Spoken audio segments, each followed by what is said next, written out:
It's time once again for a couple of cold ones with Corey and Carlisle. I'm Corey. I'm Carlisle. How are you guys doing this week? Oh man, how you doing? How are you doing this week? Not too bad, not too bad. It's been an all right week. You just came from a barbecue, right? I just came from good old fashioned Texas barbecue. We had they were grilling up chicken and carne asada, and we had. What you got there cooking with Mexicans or something? No, but come on, yeah, because only Mexicans have cooked fajitas on the grill. Exactly, real fajitas, yeah. Best fajitas I had by a Mexican. No. Best fajitas I had were made of Mexicans. So, and okay, anyway, you're looking at me like I'm a Mexican hater. I was over at my buddy Harry's house, and he just had a bunch of friends over, and we just had a couple beers and a couple fajitas, and nice. Just did it up right. Nice. Got one of those late minute phone calls. Hey, we're getting a bunch of people together. What for? Just 'cause. Yeah, we got a bunch of meat, got a grill. We got a bunch of meat, got a grill, got some beer. Come on over. So we, my friend lives a couple blocks away, so we walked over and nice.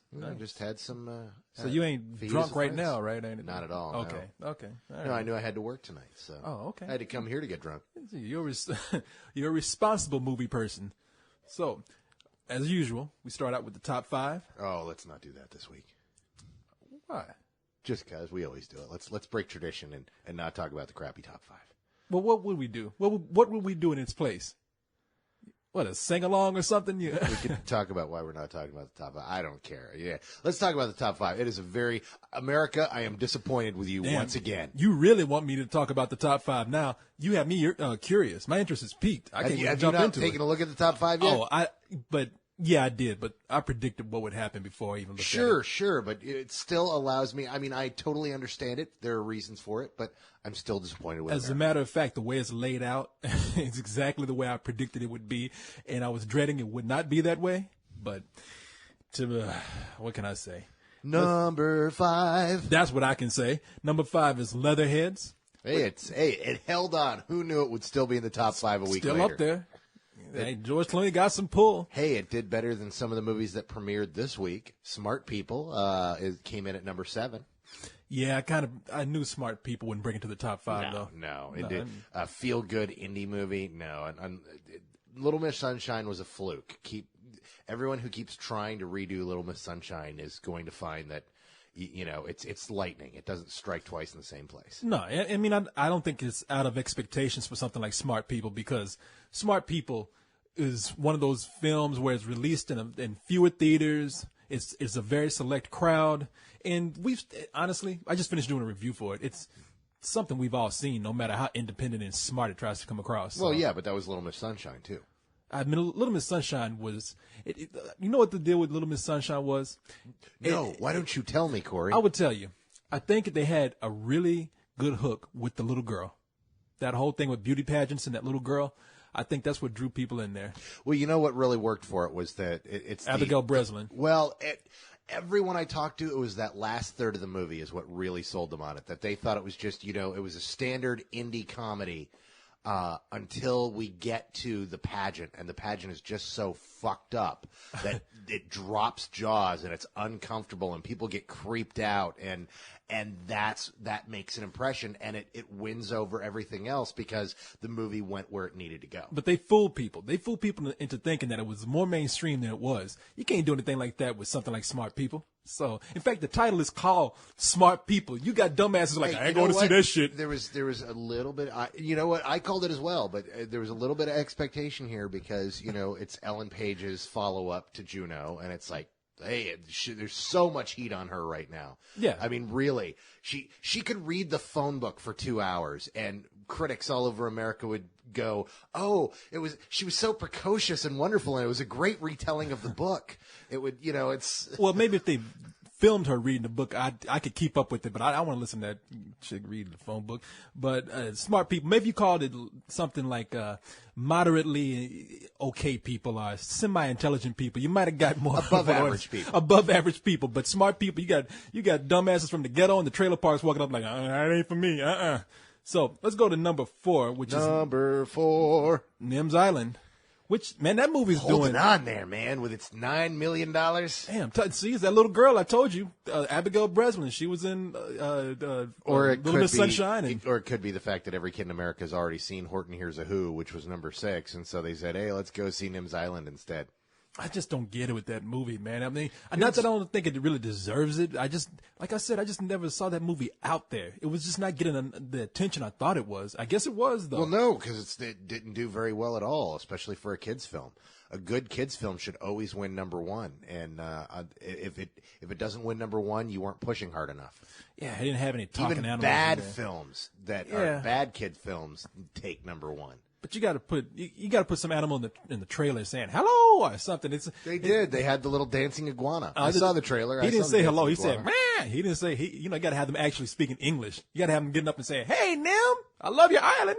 But they didn't have that here. So there's a difference between a CG animated movie, which really draws people in, and something like Nim's Island, where you just got people running around an island and it's nothing magical really happening. Yeah, and yet they can still both take number 1 if you push hard enough. Okay, well, it was number 2.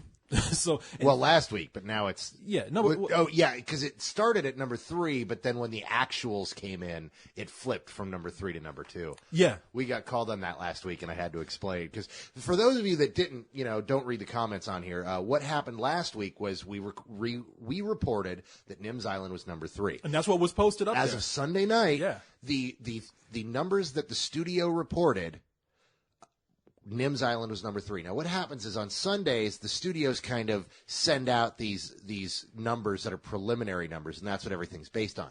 Once in a blue moon, when they actually tally up the numbers, they find out that somebody inflated here or there to get some early, push on their movie. Like, oh, look, we were number 1, and no, you were number 2 by a couple $100,000. Yeah, exactly. It was very close, but Yeah, moved up to number 2. So. They flipped.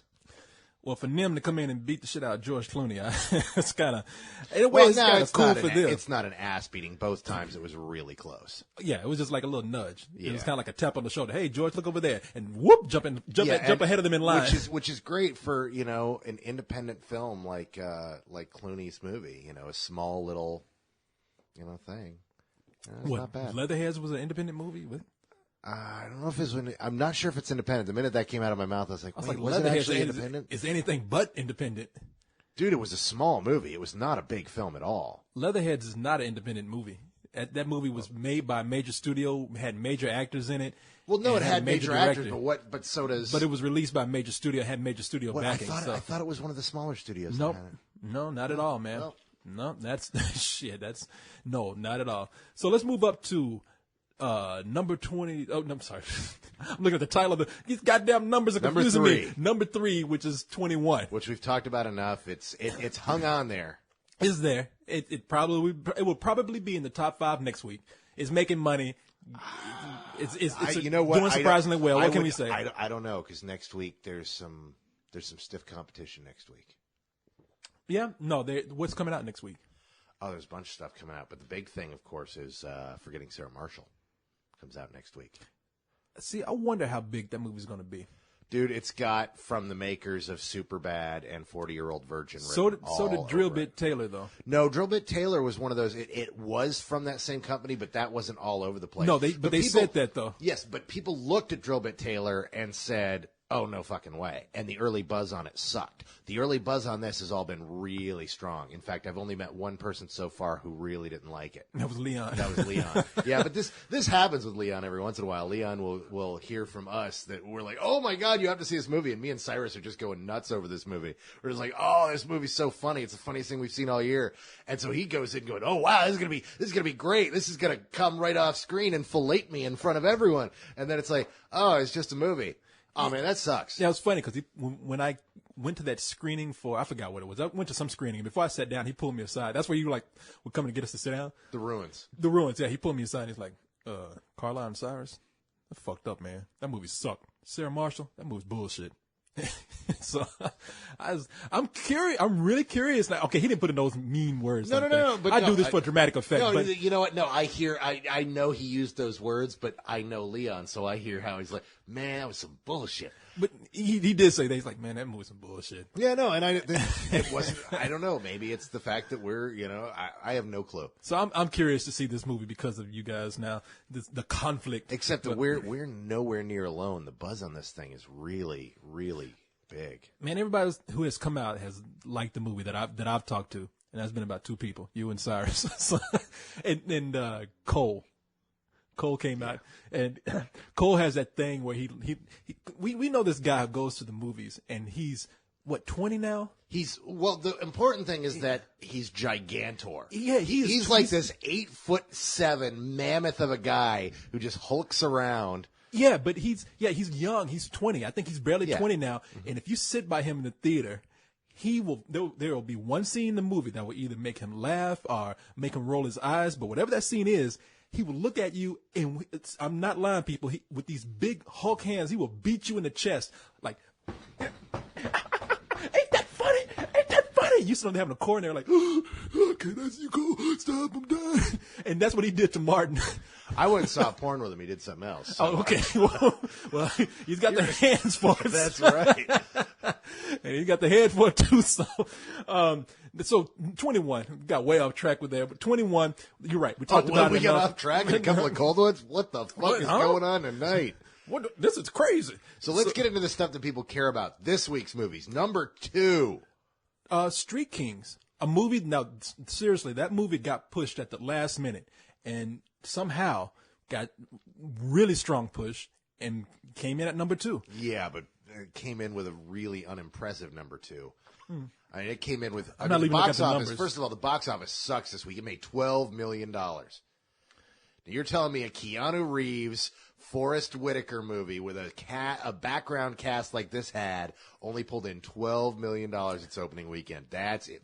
Fucking embarrassing. No, it's and damn, it was in 2,400 theaters too. So yeah, it didn't do great. But for a last minute push to come in at number 2, I guess that's okay because they really did not push this movie. And I heard that it was all over TV. I never saw anything, but I finally saw it on TV. But like I said, about a month before the movie came out, I remember walking in the subway and looking at it on the wall, and I see this movie, Street Kings, and I'm thinking, oh, this is some straight to DVD shit. And I'm like, wait a minute, is that Forrest Whitaker? That's Keanu Reeves. Wait a minute, that's Hugh Laurie. What the fuck are they doing this straight to DVD movie? And then I see coming to theaters, April's on. So I'm like, damn, okay, whatever. Anyway, maybe do better on DVD. Every April, there's one of those that just comes out of the woodwork. It reminds this movie. It's what I call the basic slot because this is a slot they put basic in several years ago, where it was like, how does a movie with John Travolta and Samuel L. Jackson not get released in the summer? Well, it comes out, because they don't believe in it, and they dump it in April. Well, I think this surely got dumped, and I think. This is what I'm figuring here. Even though it made $12 million, which you're right, is very low, not impressive at all. I think that people are scratching their head saying, damn, we didn't expect it to make that much money. I don't know. No, I think the thing is it's going to do even better on DVD. That's what I'm saying. Yeah, I just said money. that. Yeah. This movie's going to make its money because it's aimed at the right audience and it does just the right things. As a matter of fact, there was a movie with Christian Bale that was directed by the same guy, David Avery. It was Harsh Times. That movie came out for about a week and was gone. But on DVD, got a real heavy push from Blockbuster, and I think it did really well on DVD. I'm not sure, but it was everywhere on DVD. And I watched it, and it's a crazy movie, not all that great, but I can see why I didn't do that well. Should have went straight to DVD in the first place. Probably like Street Kings. Street Kings were a little bit better, though, because you liked it a lot. We all did. Yeah. We all had fun with it. It was we did. Goofy, stupid fun. No, it really, for a movie that was... And saying like it, I like it in the sense that it was a good, fun time. It's not a good movie, and I wouldn't say this is an excellent film, because we've got some people out there going, how could you say this is good? And it's like, because I'm saying it's fun, not good. Man, it's like I said, it's a man's movie. It is a man's movie. Dude, this thing is going to kill on TBS in about 5 years. This motherfucker's going to be back-to-back with a Beastmaster every week. Yeah, no, it's one of those movies, like I said, if I'd seen it on HBO, I would have been like, man, I saw this crazy movie last night. It was badass, though. So let's go ahead to number 1. And this...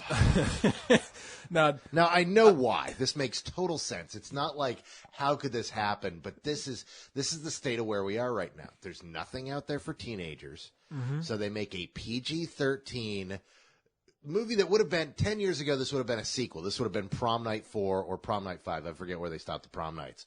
Except they own the property. They said, let's just remake Prom Night. But we're not going to actually remake Prom Night. We're just going to call it Prom Night. It's going to happen on prom night. At a prom. And there will be a serial killer.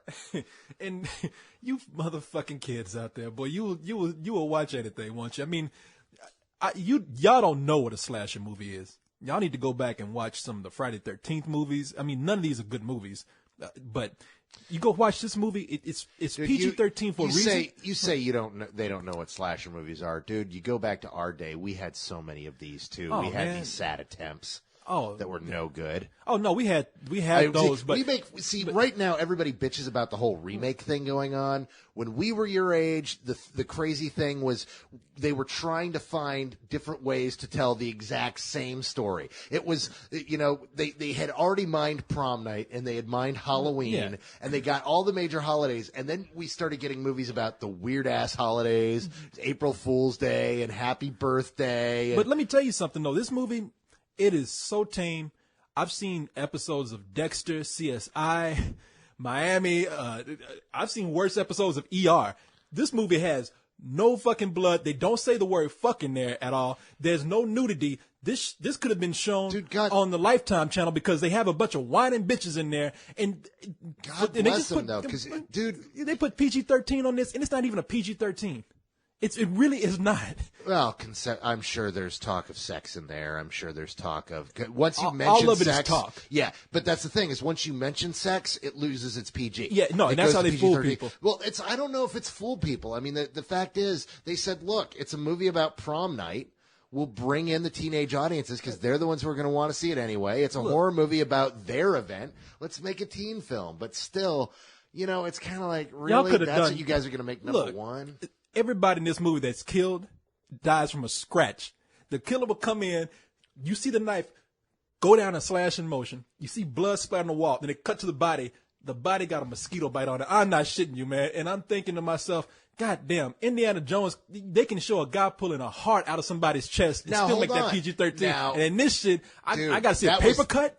Dude, you've got to keep in mind, first of all, that's the 80s. And second of all, that's one of the movies that caused the PG-13 rating. That and Gremlins, people said, wait a second, we can't let kids see these movies. But they don't quite meet the rated R standards, so we had to make PG-13. But come on, man. We've seen movies that are PG-13, and they've been hard PG-13s with some blood, even had some guts in it. Keep in mind that we are in a period of time where everybody thinks everything's getting worse, and when it comes to the rating system, everything is getting much more conservative. We are getting more, the rules are getting tighter and tighter on what you can get away with. It is no longer, PG-13 is the PG, is less than the PG we grew up with. We could have full frontal and gore to a certain extent in PG because PG fucking meant parental guidance. No, we could never have any full frontal in a PG-13 movie. What in movie? A PG movie and in PG-13, hell yes. Give me an example. Let's see. Full frontal. Full frontal. Target had a full frontal in 1987.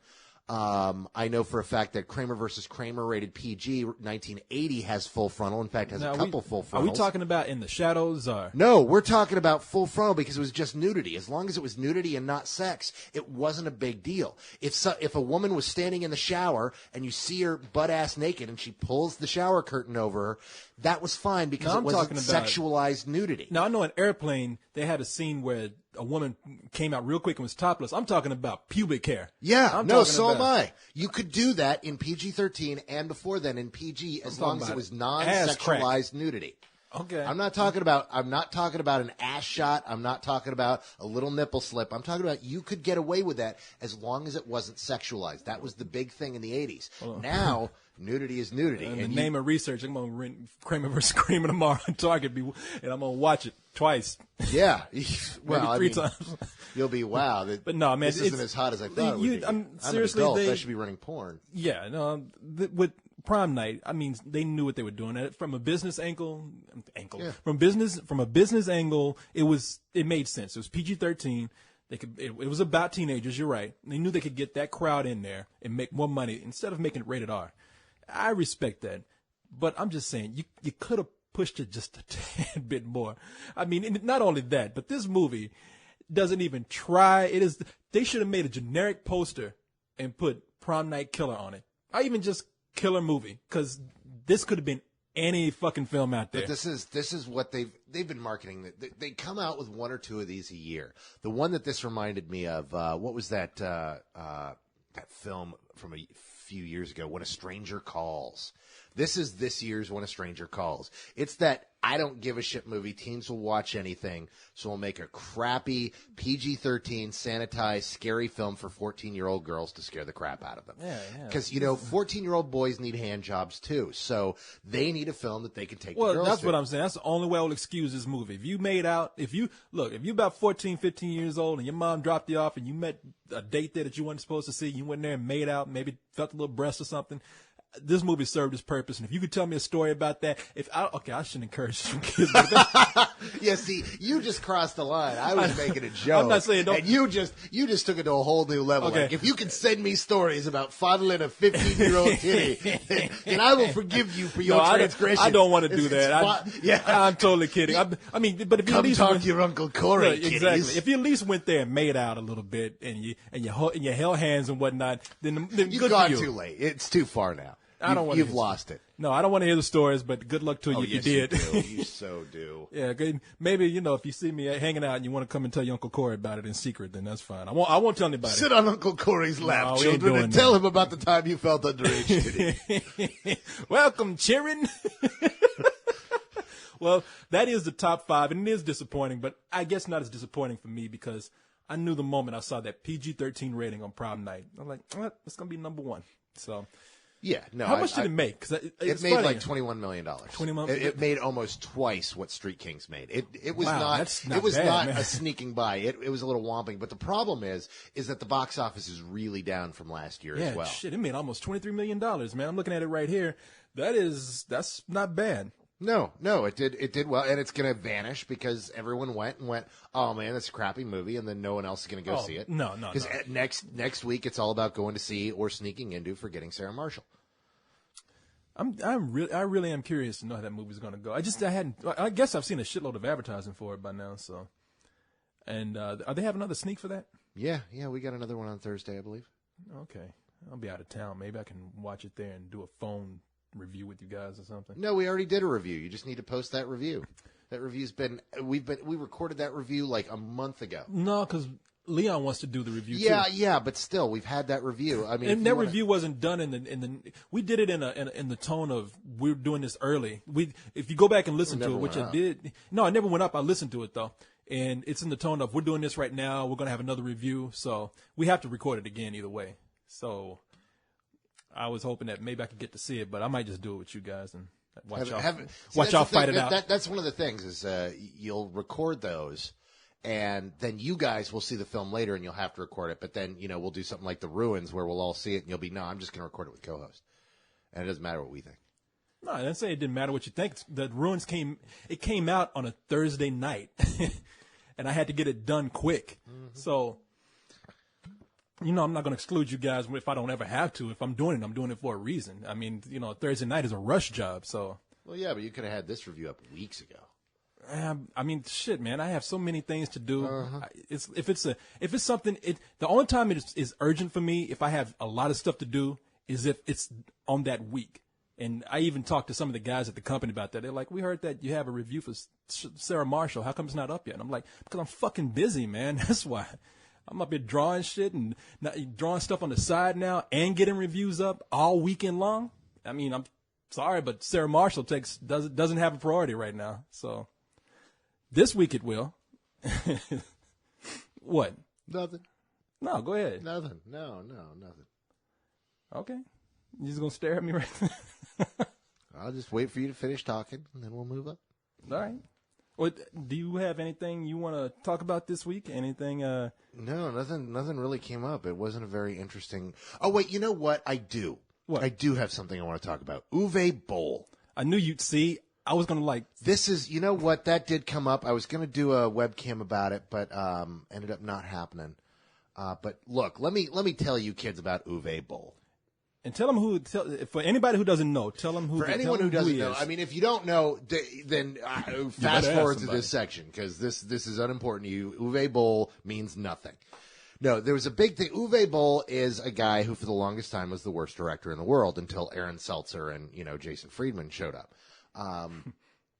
And he was the very worst in the world. And he was the arch nemesis, the wrestling heel of the critical world. We have spent so much ink on this guy. Just wasted all this ink on this douchebag. And his movies have proven to be profitable because we made him so notorious that everyone had to see his fucking movies. You had to watch him. It's like, oh man, Uwe Boll's new movie. Yeah, some of his movies include. His we're latest one talking is about Postal. Postal comes out soon. I don't really want to pimp that. But he did In the Name of the King. He did House of the Dead. He did Alone in the Dark. He did Blood Rain. He does all these movies that are adaptations of video games. Yeah. And he's awful. He's tremendously awful. See, I've never seen any of his movies. I haven't seen one, so I really can't say anything. You know what? And there's really no need because they're just fucking piss poor. They're boring as shit. They're just awful. He's a German director, and I heard that he had some kind of deal with the German government. Well, no. What it is? Take something from their art fund or something. For the longest time, there were big, huge German financing loopholes in the tax code that they were there to encourage. Making German films and supporting German directors worldwide. So if industry people, paid money into independent, productions and put money into these films, and they were helmed by a German or shot in Germany or whatever, they would get tax write-offs for them. Well, Uwe was churning out these crappy fucking films that would lose money that all these people could write enormous write-offs for. Yeah, no, it's funny hearing about this guy because like I said, I'm not going to judge because I haven't seen anything because I know co-host saw Postal and he loved it. He thought it was a lot of fun. When did he see Postal? Like he sees everything, but he saw it. See, me and Cyrus have seen it. Yeah, no, well, there's no reason to talk about it. It's just co-host loved it. I don't know what to say. It was about better it. than it was better than Meet the Spartans. But not by much. And Postal is a video game where you actually play someone who goes postal and go off on a shooting rampage. Yeah, and it was just a lame movie. It's not even worth your time. It's just bad, but it's not as bad as Meet the Spartans. So what happened was all of a sudden everybody's talking about when they talk about the worst director in the world, they're not talking about Uwe anymore. Uwe's old news. He's just this sad, pathetic guy. So who are they talking about now? They're talking about Aaron Seltzer and Jason Friedberg. Yeah, when people mention the worst movie they can think of, the first thing that comes to mind is Meet the Spartans. Yeah, it's definitely. not. They don't think of Blood Rain anymore. They're like, dude, Blood Rain was years ago. I think also there's the case of Meet the Spartans got a much bigger release than any Uwe Boll movie at all. And more people saw it then. Yeah, exactly. And so more people know none how of bad Uwe Boll's movies went #1 like Meet the Spartans did. They never even cracked the top 5. No, they're very small movies. They all fail, except that they make money because everyone has to go and see them. Everyone who are film buffs. Well, then they're not failing then, right? They make money, so they're not failing. Except that they fail in the sense that they never do well. I'm assuming you're talking about Uwe Boll because of that video that went up online. Video that went up on the site that we pushed, and there's a whole I Hate Uwe Boll site. Guys, seriously, right now, whoever created that, take it away. Delete the whole group. Everybody resign from the group. I don't want you guys. Here is how this works. You guys got hoodwinked. You guys got sucked in by the genius that is Uwe Boll. He is a genius. Okay? So wait a minute. Let's describe the video. So the video's on there. If you look at the video, he's proclaiming that he says, "All you guys who hate me," because there's a petition going around to stop him from making movies. Now hold on. But hold on. Maybe that's not a petition. Maybe he's saying that there is a petition. Well, but either way it goes, there is a petition. Yeah, there is a petition to have him stop making movies, and if he gets 1 million signatures on the petition, he'll quit making movies. Now, he put out a video talking about how there was a petition out there and how he wanted a petition to have people say he wanted to keep him making movies, and that somebody should put that up there and should put that out because you know what? He's a genius. He is a misunderstood genius. He is far better than Michael Bay or Eli Roth. Oh no, I love the way he came in. He's like, you watch these fucking Michael Bay, Eli Roth, George Clooney political shit. I'm the true genius. Corey. Every time you do a foreign accent, you start channeling Last King of Scotland. Well, that was not the Last King of Scotland. That was First of all, E.T. I cannot do any accents at all. I'm not trying to, but that was more like a really bad French accent. So. See, I have actually met and gotten screamed at by Uwe. No, I've heard the story. I understand Uwe. Now, here's the thing.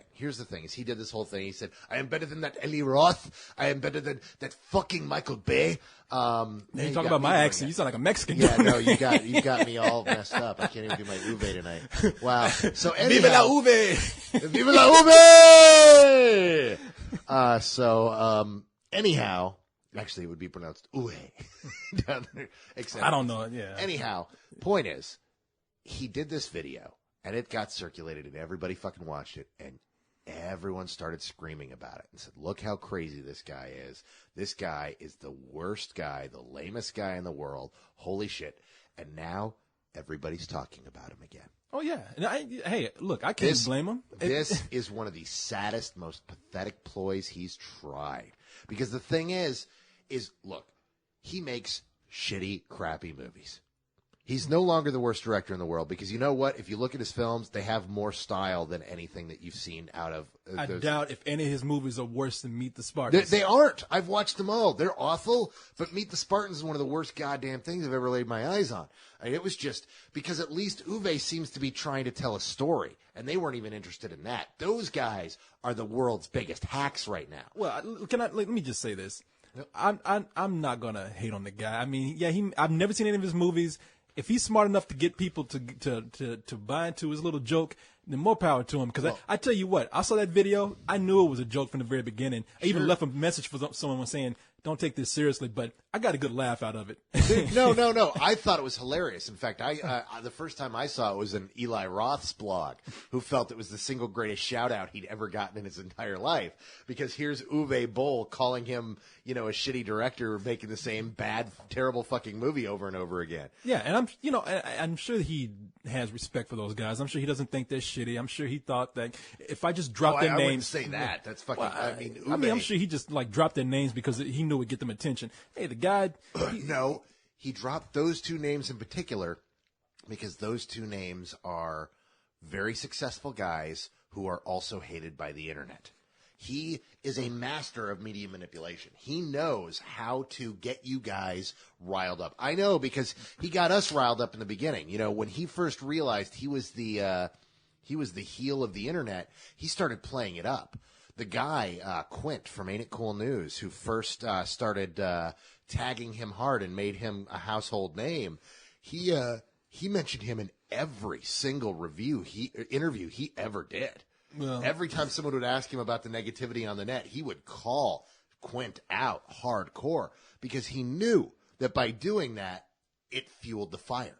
Yeah, I mean, hey. And that's all. The point is, that whole thing, it's all a matter to get you guys to blog and talk about him because nobody else is. Because we've seen Postal, and Postal isn't worth mentioning. It's bad, but it's not bad. It's just a waste of your fucking time. It made me laugh. There's one good joke in the fucking movie. There's one joke that made me laugh, and when I retell it to other people, they laugh. But you know what? Aside from that joke, there's no real reason to see this fucking movie. Hey, and, well, just focusing on him, if people fall for it and he can get people riled up like that, but more power to him. You know He's what? a good businessman. You say that, except it is our job as the interpreters of the medium to say, hold on now, Sparky, and take a closer look at what he's doing. Well, I haven't seen it, so I'm not, like I said, I'm leaving it up to you to review the movie. I'm just talking about what he did in general. What he as did an internet was gag, funny. I think was funny, and I kind of admire that. Sure. And you know what? The thing is the petition was his idea. I bet it and was. nobody was paying attention to the petition. And if you watch the nobody gave a video, shit. it's so funny because he's dead serious in the video. I mean, I'm sure he's acting. Dude, that's but how he is in person. He screamed at me for 10 solid minutes because I wasn't going to review his film. No, I heard that he didn't scream at you. I heard that he came over and he talked to you. Oh, that's bullshit. Who told you that? I'll tell you later, but somebody was standing there, and they Dude. said they watched it, and they said he didn't scream. Dude, he was screaming the whole fucking time. He was swearing like a fucking sailor. I was laughing at it because at first he started talking to me. He didn't march up to me and start screaming. Oh, I see you right for there. Oh, so are you going to review my film? Oh, no, I'm not. Well, why not? That's a French accent right there. No, this is how Uwe speaks when you listen to the Was he wearing a beret? No. Oh, oui. No, that is weird. That is now you're talking like the French and the French talking like this. No, but he went off, and he's that Sozo. He is a motherfucker. He said personal things about me, and your boss. He is a son of a bitch. He is spineless, and he is bought by Hollywood, and that's why he will not talk about my fucking movies. And no, he was yelling. I don't care what the fuck somebody said to you. I had this guy poking me in the chest and yelling at me for 10 solid minutes. I admire his passion. That's the guy. You're just trying to play devil's advocate. That's the guy who You're believes being in what a he douche. does. Yeah, what he does is he makes terrible filmmaking's movies. all about. He knows he makes terrible movies. He doesn't give a shit about the quality of the movie, and because he's too busy lining up the money. He would be a great producer. The guy knows how to get money he can wring blood from a stone. The guy is talented. He's not this unintelligent, mass of protoplasm. The guy is smart. He knows what he's doing. He just has far too big an ego about himself and has to be in control of every last detail, even when he is not talented at doing so. Oh, well, hey. Which is probably why you're defending. So let's see now. I'm going to move on to the blogs here because they brought up some good stuff here. Oh, I'm sure they did. And they posted something that I'm looking forward to, but I don't know if it really fits within what they're going to be releasing later. And that is the Batman Gotham Knight DVD that they're going to be releasing, I think in July. Is it July, maybe June? Oh, it's before the release. It's before the release of the movie, and Yeah. it's done up Animatrix style. There are 6 short animated films. I saw that this is on if you've watched the New Frontier disc, it's one of the special features on that. I saw this months ago.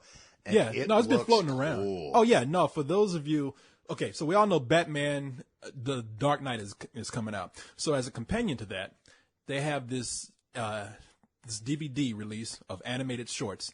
And for those of you who remember the Matrix, before the second Matrix came out, they did the Animatrix. The Animatrix. And this is a similar business model here. They're doing the same thing, and it looks cool. And, I mean, it looks absolutely badass. Go to the site, watch the videos, or just look for the videos online somewhere and watch the trailer for it. It looks awesome. They even have a featurette that was going around months ago that really explains a lot about it, and that's as interesting, too. But when I watched this, I think you kind of have to watch this alone, because with what they're doing with Batman, the movies, is that they're trying to place it within a realistic world. And at least that's what I heard. I heard that they were trying to do with the Joker, and that's what they did with the last movie. Now, if you watch this DVD, at least from what you can get from the trailer, it's almost a futuristic Gotham.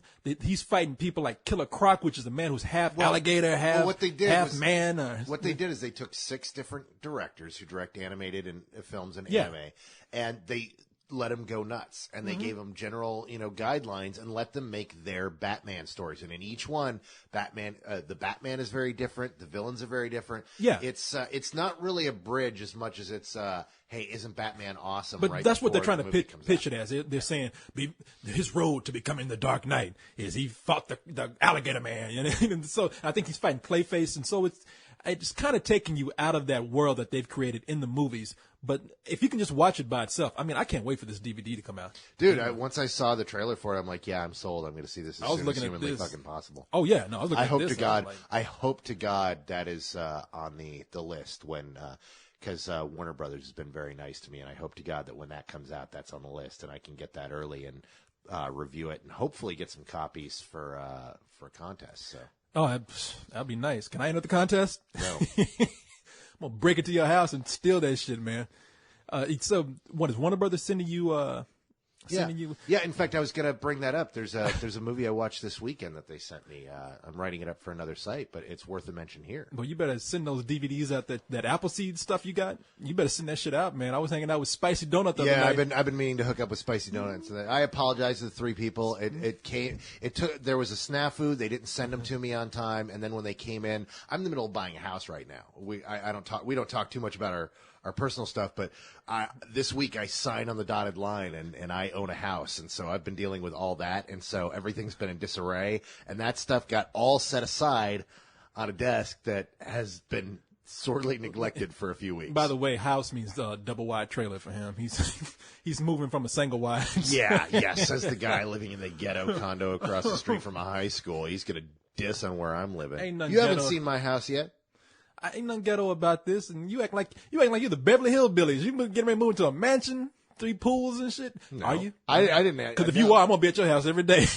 No, but the house is pretty pimp. I'm Is it really nice? happy with the. Nice. Yeah, I'm really happy with the house. Oh, so cool. yeah, but so I've been dealing with that, and so I was supposed to do a lot more of these, but something got screwed up, and I'm not getting the contest things that I'm ordering. So I've got to, once I get a second, I need to talk to my contact and say, hey, what's up? I was sitting down with Spicy Donut and we were eating. He did that whole thing where it's kind of, I'm joking, kind of the passive aggressive statements. He's saying, man, is Carl gonna, is he ripping me off, man? Because I really want my DVD. And then he was kind of like, after he was like, no, I'm just playing, man. But really, is he going to get my DVD? Spicy, email me and we'll go out for coffee or a beer and I'll bring it with me because he lives in town. he wants that DVD. Well, he can have it as soon as it's just been. I've really been busy with the house. It's the whole thing. He So. said he's broke. He can't buy shit. He needs And anything he have can it. get free. He needs. And it's sitting here. I've got the DVD sitting right here. I haven't even been able to check out my copy. They sent me the special edition copy, and I haven't even been able to watch that yet. Shit, I had to I had to buy him his food when we were hanging out. He's so broke. I think he hooked up with me just to ask you if he can get his DVD. Yep, probably. I didn't buy his food, by the way. He's a good guy. Yeah, he's a real nice guy, man. He just called and he asked me, he's like, hey, let's go get some beers, and I was like, okay, because he does live in the same town we do. Yeah. And we got there. We were having a good time, and then once he got a little sauce in him, started drinking a little bit. He's like, man, where's my fucking DVD, Yeah, man? no. In fact, it's funny that you mention this because I was watching this movie that I'm about to talk about, and you drunk dial me at 1:30 in the morning, and you're like, "Hey, man, how you doing? Hey, what's up, Corey? I'm just sitting here with Spicy Donut. He wants to know where the fuck his DVD is. It's sitting right here. I just need to." I wasn't drunk yet. No, you were. No, I wasn't drunk. You may not have been hammered, but you were. No. Dude, I have known you for how long? I know when you've been drinking, when you haven't. I'm telling you, I was not drunk. We were sitting there talking, and he brought up your name. And I was like, you know what? I got his number. I should just call him right now since I'm sitting with you, because I'm not going to remember later. And we called just a joker. Man, let me tell you, if I was drunk, I wouldn't have been able to you wouldn't have been able to get me off the phone that easy. Dude, I'm not saying that you were like hammered. I wasn't even drunk. I was not drunk. Okay. I mean, if I would, fine. You weren't drunk. You didn't sound drunk at all. None of that actually happened. if I had called you drunk, I even just slightly tipsy, but hey, Carlisle, what you doing, man? I love you. You know, you're doing a really good job with all this shit. I just wanted to let you know. We're like brothers, man. You know. Point is, you call up. I'm in the middle of watching My Boy Jack. What the fuck is that? My Boy Jack. Yeah. What the hell is that? What kind of porno is that shit? It's not a porno. It's a film put out by the BBC. It's coming out on DVD. Hell, some fancy shit. Look at you. I was sitting there watching My Boy Jack, and how dare you interrupt me? And you didn't have to pick up the phone. Now. Well, no, of course, the phone rings at 1:30 in the morning, and someone's either dead or drunk. So you got to find out what it is.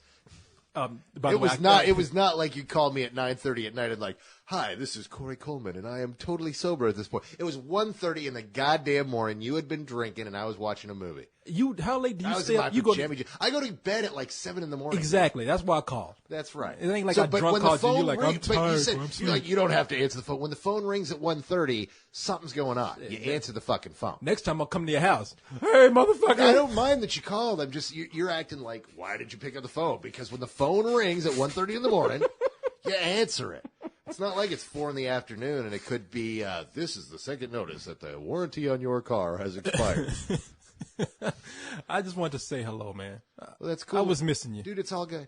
It's all good. I'm just saying. But I was watching My Boy Jack. Now, what is My Boy Jack? Now, those of our porno? British fans probably already know what it is. No, it's not a porno, dude. What is it? I'm just goating you to tell me what it is. It's a historical drama. Boring. Yes. It's actually a good historical drama. It's about Rudyard Kipling and his push to go into World War I. Jungle Book Rudyard Kipling? That's right. He sent his son, Jack, off to fight in World War I. And he was a big proponent, big conservative pro-war. We got to march in and fight the Hun army, fight the Germans now. And I so believe in this that I send my eldest son, Jack, played by Daniel Radcliffe. Oh, Harry Potter. Exactly. This is where it suddenly gets interesting. It's like, oh, because this is one of those movies where he departs from the Harry Potter role. He's really good in it. And he plays this young 18-year-old boy who goes to war. And in order to impress his dad and to be, to have the kind of stories that his dad has, he, despite the fact that he's got myopia, he's got terrible eyesight, he shouldn't be going to war, they pull a lot of strings and get him into it. And Look, it's about all the stuff that happens. Unless that son of a bitch flies in the war on a broomstick, I don't want to see that shit. Well, that's because you don't like good movies. No, so, not that kind. No, that's just a historical however, drama with if you Harry do Potter. enjoy, if you do enjoy a good historical drama and you do like Daniel Radcliffe and perhaps you would like to see a solid, entertaining film, I definitely give it. I would have given it. I would have given it probably in the matinee range. Really? So it's a movie. You can rent this. You'll be able to rent it here very shortly. It comes out either this week or next, and it's very good. Okay. It's funny you should bring up Daniel Radcliffe because I was going to bring this up. J.K. Rowling is actually kind of pissed off about something. She's suing somebody. She's back in the news again. Yeah, she's suing. Dude, she is so on the road to being George Lucas 2.0. Man, oh my God! Hey, well, it's not because she's out making another book or she's doing another lame movie or anything. She's somebody wants to release a book called The Harry Potter Lexington. Is that what it's called? Yeah, and it's sort of an encyclopedia of Harry Potter facts. Yes. And it was okay when it was a website. She was cool with it when it was a website. In fact, she admitted, she's like, oh, I'm such a fan of this. I go to this all the time to find out my information. But once it was bought up by a publisher and they want to sell it for $24.95, she says, oh, hell no. If I ain't getting a cut of this, all right, you ain't doing shit with it. And you know what? George Lucas 2.0. This goes right back to what I was just saying. This has, since 1980, there have been books about Star Wars in various ways, shape, or form that Lucasfilm had nothing to do with because it's a fan writing about, the information that's out there.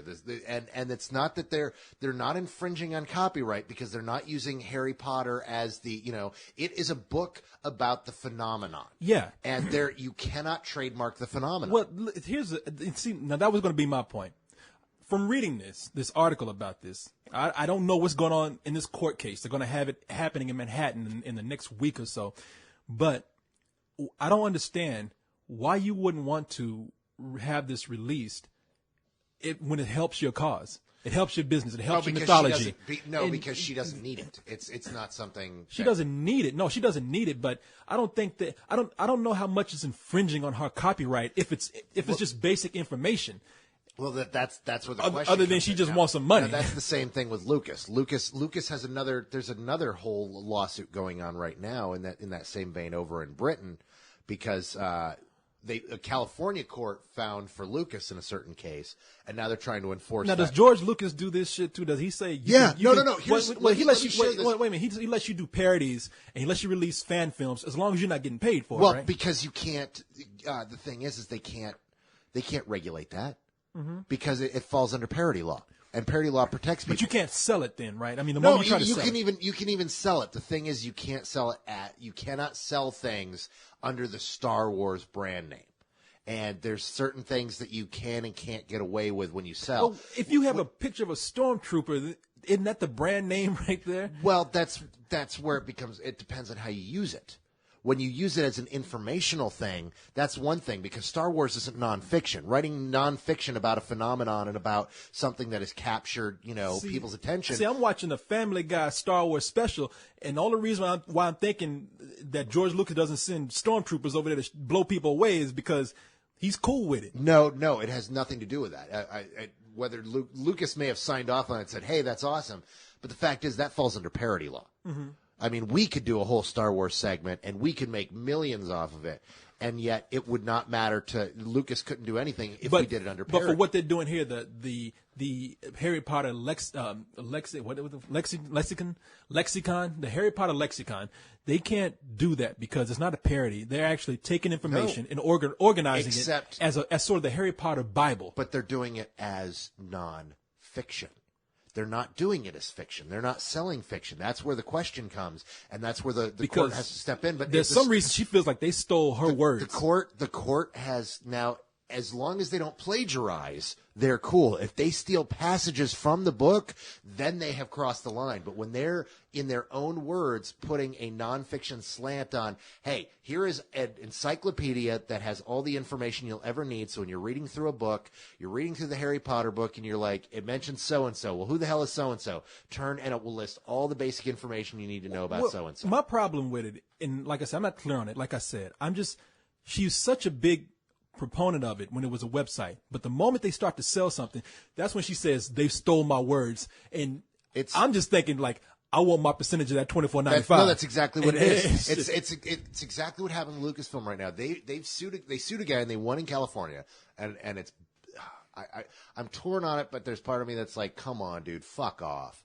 because Lucasfilm goes too far sometimes. There's a guy. Back in the day, in 1976 and 77, this guy was a prop master who designed the helmets for the Stormtroopers and helped design the Stormtrooper suits. Now, granted, Lucasfilm came up with a concept and said, we want you to build this based upon these sketches, and he designed the Stormtrooper suit. So what happens?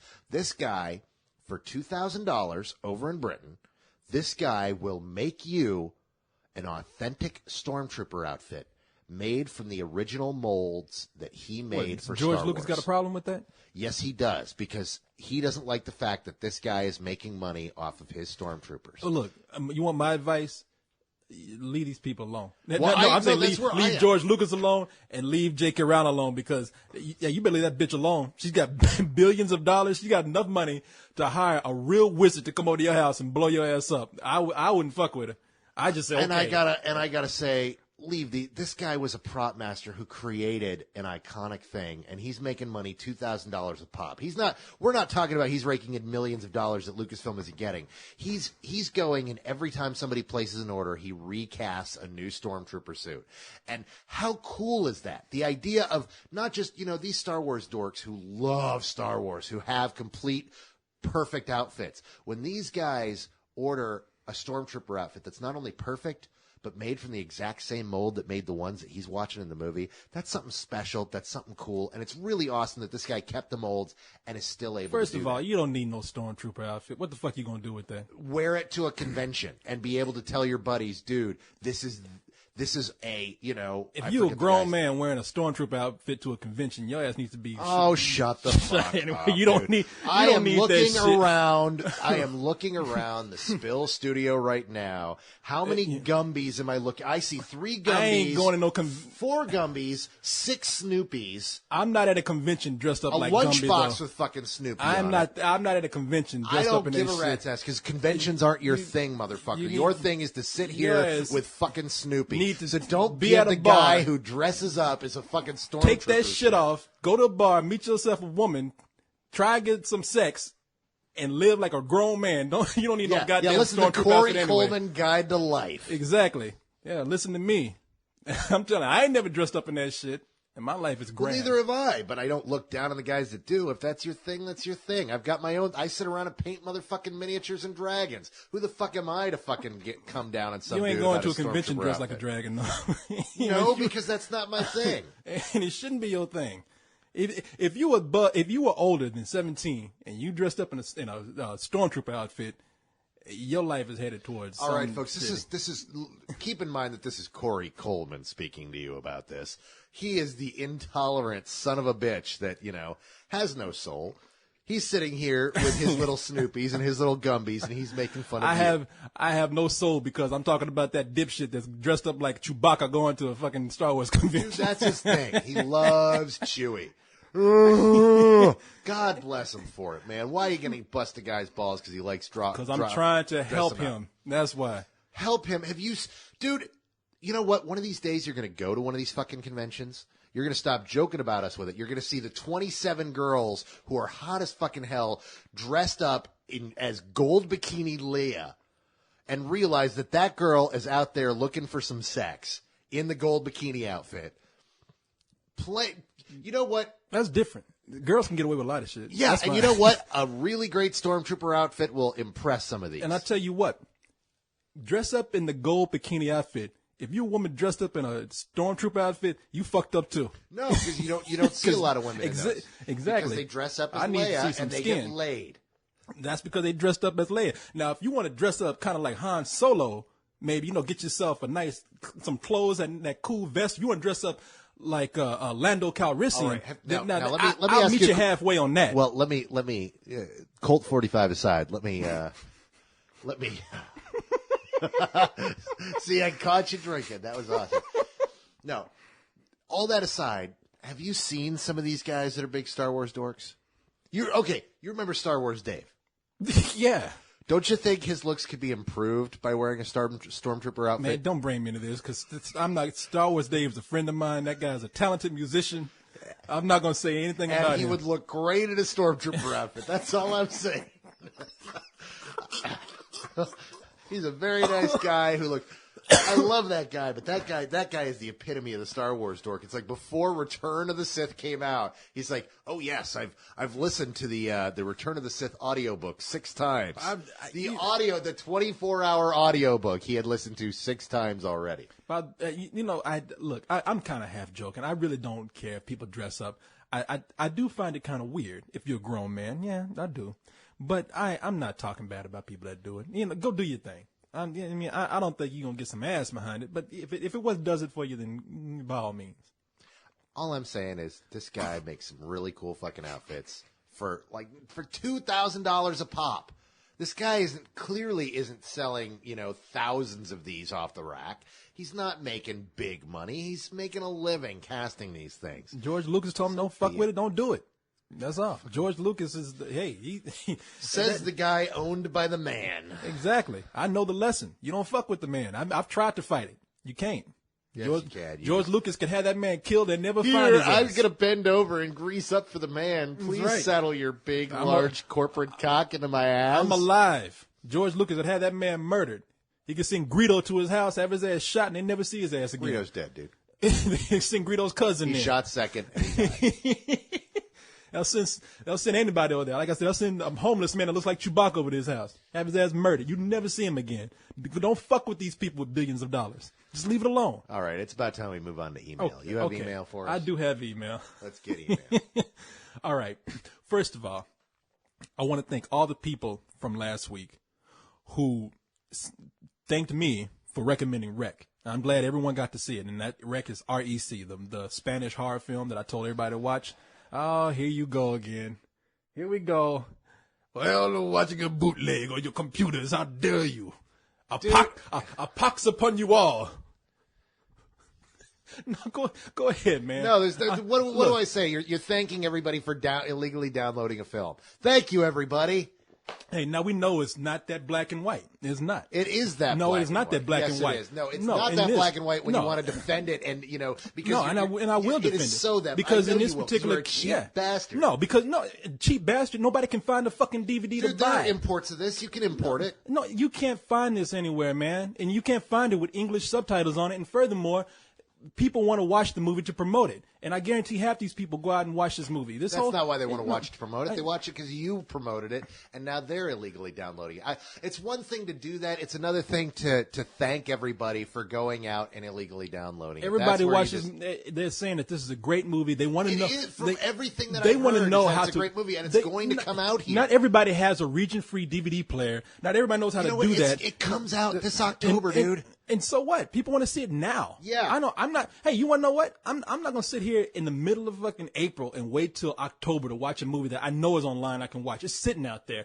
And especially if I can't promote it as a good film. I'm not watching this because it's cheap. And you know something? I will go watch this at the theater when it comes out. And a lot of people have said that. And a lot of people want to buy this fucking DVD because it's so good. I mean, it's not like people are saying, I want something for cheap and free. Yeah, that's exactly what people are saying. No, it's with not. piracy. Look, Yes. so it's with piracy. It's not that black and white, man. Yes, no, it's not. I want because- something for no, cheap or free. No, and look, if it just happens to be that one that's really good, I'll go out and pay you know, for it. you But have this otherwise- hard line, black and white, hard moral line about piracy, and it's never that simple. Is it stealing? I think it is. And what I think we're on the edge of is that we're on the edge of finding a new business model for movies, and people better wake up and find out what it's about. Because instead of trying to fight the people that download stuff, the problem is that they're working on this model, and they've got the model ready to go. But the problem is they can't beat piracy, and because everybody has gotten so ingrained that piracy is okay, that these studios have held back on technology that is there. We could be paying to download our movies now. And like I told you, I'm not going to look at a family in the face who only has the choice of watching one movie because they have 2 or 3 kids they're going to take to the theater. But you can afford to go. But, you know, you can sit up there and say, wow, you want to. But if it costs fucking $60 to take 2 kids and an adult to go see a movie with snacks included. No, bullshit. Look, okay, let's go through the math. Let's go through the math. Let's go through the math. It could be potentially, and I tell you what, it's going to at least be 50.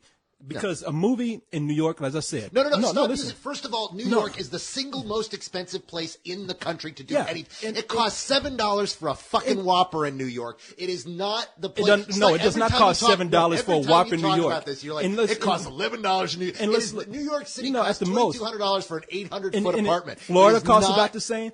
No. LA costs about the same. And if you go, let's go in the most expensive places to live in America, and it costs $11. Let's take the most expensive places in America where people don't have the money to go. Yeah, let's take the most expensive, $11.50 to go.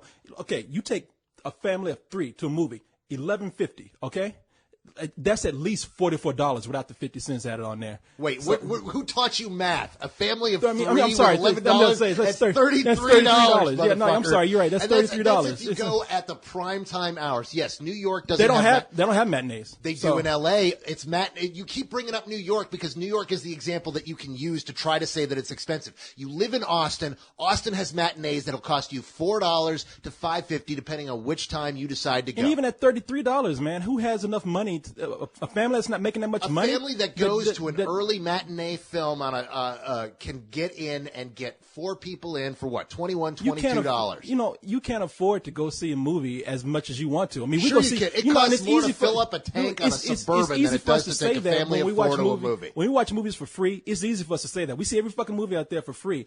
Dude, people even if out we there, didn't, back before we were, seeing every movie for free, I was paying to see every movie. Yeah, that's you, man.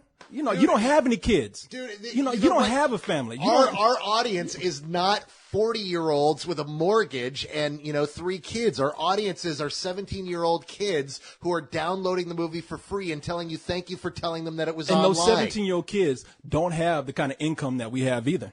So how many? Dude, it's horseshit. How much does a rental cost? How much does a rental cost to rent a fucking movie and show it to a family of 20? It costs $4. You have to wait for it. Oh, but I don't want to wait, so I'll download it for free. Fuck you. You want to see it for free. Yeah, they want to see it for free. Yes, that is the argument. The argument is I want to fucking see it for free. I don't want to have to pay because I don't want to pay for what someone else has done. Because and you act like I'm on some kind of moral high horse because I want to fucking pay somebody for the work they fucking did. Because you want to look down on a person that can always afford to see as many movies as you do. I don't even give you guys a hard time. It just pisses you want me to look off. down You on people. pat people on the back yeah, of for course watching I do. a movie for free. There's people in another country who can't. Go. No, there's people in another country who don't even have the choice of waiting for that movie to come out. Those aren't the people I'm talking about. What are you talking about? You just want to sit up here and talk down to people. You're trying to come up and find any reason for. Be Joe Morrow. Be like me. Don't rent it at all because it's a hard line, black and white. If you steal, you steal. You're guilty, you're guilty. No, fuck you, man. I'm not going to tell somebody. You to pay for your entertainment. I'm sorry. Yeah, I'm sorry if you can't afford to see it. Oh, next door. There we go. I knew it was going to happen. And that's our show for this week, folks. Yeah, I guess I want to read emails so bad, but I guess it is midnight, so yeah. It is so funny too because I knew that they were going to knock at that point. Oh well, I totally forgot. I didn't realize it was so late now. Well, I guess that's our show for this week. Yeah, because in order to continue it, we have to set this whole thing up again and everything. Yeah, no, let's. Yeah, I guess we have to cut this off. Oh, it's been almost an hour. It's an hour anyway. Yeah, you're right. You may not even be recording now. No, it's still recording. Okay, well then let's use it while we've got it. So Okay, I'll read this real quick. All right. you can hear how quiet we've gotten all I of a know sudden. it's like we're kids who've been punished. Yeah, we had a slumber party. My mom says we gotta be quiet. We would have been fine if you didn't have to call me a moral bastard. I didn't say bastard. You intimated it. You called me an asshole. You call me an asshole too. You are an asshole, though. So, yeah, I'm not an exactly. What am I asshole. You're supposed to the say? asshole. What am I supposed to You're say? a fucking cock-chugging bastard. Look, we're the kids who are like still trying to argue and don't have to talk. That's You fine. fuck you, man. Oh, I feel 12 all over again. Don't make me laugh. All right, read the fucking email. All right, let's see. All right, I won't read the rec one because everybody said thank you, watched it. Everybody thought it was good, Yes, regardless. Okay, so everything I hear about this film is that it's excellent. I'm just waiting to get a legitimate copy, even if it's an import. Okay, all right, fair enough. All right, let's see.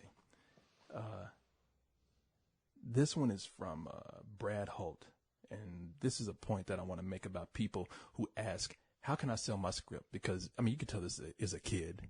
And they think you can just submit a script to Hollywood and it'll be accepted. They say, "Hey, Corey, I don't know if you know anything about the business in Hollywood, but I've been working on a screenplay for a movie. I got it done, but right now I'm fixing all the mistakes. Let me see, blah, blah, blah. Anyway, I don't know if you know anything about the business, but if you do, how can I get my screenplay made into an actual Hollywood movie? Like, what would I need to do? Do you know? That's okay if you don't. I just thought I would ask. Because I really want to work in the movie business. Thanks.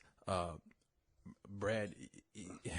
Dude, you should have read this like earlier in the episode because this is a long conversation. This is a loaded question, but all I can say is the way the business works is you do not just turn in a script and people make your script into a movie. Not even It's a close. long process.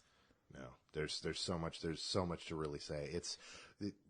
What you need to do is you need to start looking at where to submit your script, and you need to try to first get yourself an agent. Yeah, to pimp I was the going to script. say, if you don't have an agent, they don't even listen to you. Yeah, no, you really can't. It's so hard to get your foot in the door. God damn, everything keeps screwing up. Now the computer stopped. But anyway, Brad, as Carlisle said, go and do the research. And also research how many people in Hollywood that you think probably made it overnight, how many loops they had to go through. Well, get it very done. few people actually make it overnight. There's like such a handful, and they usually end up being examples of how not to get into the industry. You look at Troy Duffy, and you know he was one of those overnight Troy successes. Duffy, who? Yeah, the guy who did Boondock Saints. He submitted that one that script, and guy. he had one script, and the Weinstein brothers bought it and offered him the chance to direct it, and bought him the bar where he was working, and he was the big new success story, and then it turned into a whole clusterfuck. But Yeah, point is. Do the research, look it up. There's so many great websites online that'll tell you all the information you need to know. You are fighting an uphill battle, my man, and there is not just an easy way in. Yeah, and if I could say something here, Which you Brad, no, please, may I? Please, before you start screaming at me. Brad, a lot of the people that made it are the people that did it for the passion. They didn't do it by writing one script and thinking, "Oh, this is going to be my ticket. How can I get this one script made?" The world is full of people who have this one idea and thinking they can get by on it. Now, when Tarantino had written tons of scripts. Now before you he got say accepted. that, but everybody starts out with their first script that way. Yeah. And that's how we all feel. But And I'm it's- saying if you write one script, continue to write. Yes. Don't give up. I mean, because chances are you probably won't make it by that one script. But if you love writing scripts, if you love doing anything, just be productive. That's all. And I agree with you totally. Do your research. Damn, we gotta get out of here, man. I feel like my mom's gonna come here in a minute. You guys are still up. Go to bed. Yeah, we are still up. All right. Thank you tonight for Thanks for showing up. listening to a couple of cold ones with Corey and Carlisle. A very quiet couple of calls. Well, very quiet now. Yeah, no. I mean, I'm sure there's people sitting at work who, once we started screaming, had to kind of turn down the volume on their headphones. No, I'm not listening to something at work. I don't know what you're talking about. So good night, everybody, and we'll see you next week. Yeah, we'll see you next week. See you.